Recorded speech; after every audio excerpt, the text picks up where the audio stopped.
I saw or a tweet, I believe, that you tweeted that you tried the drug for preventing the Chinese virus. What drug was that? Oh yeah, that's the hydroxychloroquine. It's a fairly standard malaria drug that people have been taking since the 40s. But apparently, there's some anecdotal evidence that it might be a prophylactic against the coronavirus and or perhaps a treatment for it. Not a cure, but a treatment to lessen the symptoms. We don't have any. We don't have the gold standard clinical randomized clinical controlled trials, but there's enough evidence that my doc told me. My doc also happens to be a good friend of mine and one of my cycling buddies, and he's like, "Hey, I'm taking this stuff just in case because, I work at a big hospital and you might want to try it." So he wrote me a script and I tried it for 2 days. I feel fine. I don't have it. So I was just trying it and I didn't like the way it made me feel. It's pretty toxic stuff. My wife said she could smell it coming out of my sweat when I went on a bike ride. Yeah. So that's not good. And I could tell in my body, I'm pretty sensitive because I work out every day, the kinds of foods I eat and meds I take, and I thought, you know what, I'm just going to hang on to the bottle of pills. If I get coronavirus, I'll slam these down and see if that helps. But until then, I'm going to wait. So, Trump's been getting hammered for promoting it, but what if it turns out it works? I know. Then if he hadn't done that, he'd be criticized for that. This whole thing has become so polarizing. My book is really quite fair to both left and right. I'm critical of both. I praise both left and right. I think now is a good time not to be so polarizing. I agree. Absolutely. And because of it, I'm not sure how serious this thing is. I know it's happening, but I'm not sure how serious it is because if they would leave out politics and just focus on that for now, we can understand the depths of it. But you can't trust the media and others because they have brought politics into it. Some media have, not all, but most. Yes, it's disturbing. Trump's being accused of not shutting things down soon enough.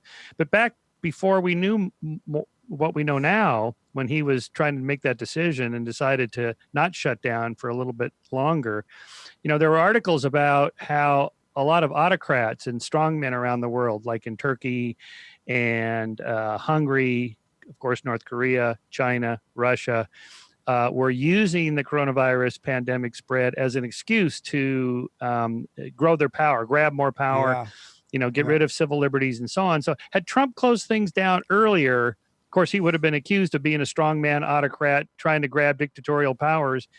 And now, of course, he didn't do that. And so he's being criticized for not doing it. I don't know why anybody would want that job. I mean, everybody hates you no matter what you do. I know. So it's rough. But I want to encourage your listeners to do follow Fauci. He's pretty reliable. He's pretty good. And, again, today he's getting hammered for lowering the number from possibly 200,000 dead to 60,000 dead. Right. And he's accused of, kind of stirring up fear mongering.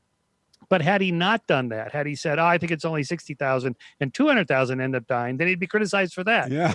So I think, like after 9/11, everybody got behind George Bush and said, all right, we're going to support our president. Of course, liberals didn't like Bush, but they said, okay, we're going to support him for a few months. Let's unite the country. And I think it'd be good if we all did that. I know a lot of people hate Trump. I know it's hard to do, but I think really this is not just a national crisis; it's a global crisis. Yeah. So now is a good time to, rally the troops in support. Well, they've been hating the Great White Hope since day one. He's damn if you do, if you damn if you don't. Whatever he likes, they hate it. Even if it's right, they still go against it. But I like that, and the reason I like it because it shows the depths of the president. He put the country first. He's working hard to keep his word during the promises that he made during the campaign. He fight against all odds, and he is the great white hope. I just love the man. I love the fact that he's putting the country first, and that even when these people go after him, he doesn't flinch. He still do what he has to do. He doesn't care if you're black or white, male or female, Mexican or Japanese. If you're raw, he'll speak up about it. He's not a beta male, he's an alpha male. Why is this a global competition to you if everyday Americans are still losing their lives and we're still seeing more cases every day? Well, they're losing their lives everywhere in the world. And maybe that's a question you should ask China. Don't ask me. Ask China that question, okay? When you ask them that question, you may get a very unusual answer. Yes, behind you, please. Sir, why are you saying that to me specifically? I'm telling you. I'm not saying it specifically to anybody. I'm saying it to anybody that would ask a nasty question like that. That's not a nasty question. Please go ahead. Why does it matter? Okay. Anybody else? Please go ahead in the back. That's very true. Although I would point out that that Obama got hammered by conservatives, and George Bush Jr. W got hammered by liberals, and Clinton back in the 90s. The conservatives hated him. This is pretty much par for the course, and people criticize Trump for how he treats the media. But, I'm old enough to remember Nixon. He hated the media. He thought the media was all run by Jews, and, he was pretty anti-Semitic. And, he said he didn't like giving press conferences, and he was pretty nasty. I think it just kind of goes with the job. It does. It does. Yeah.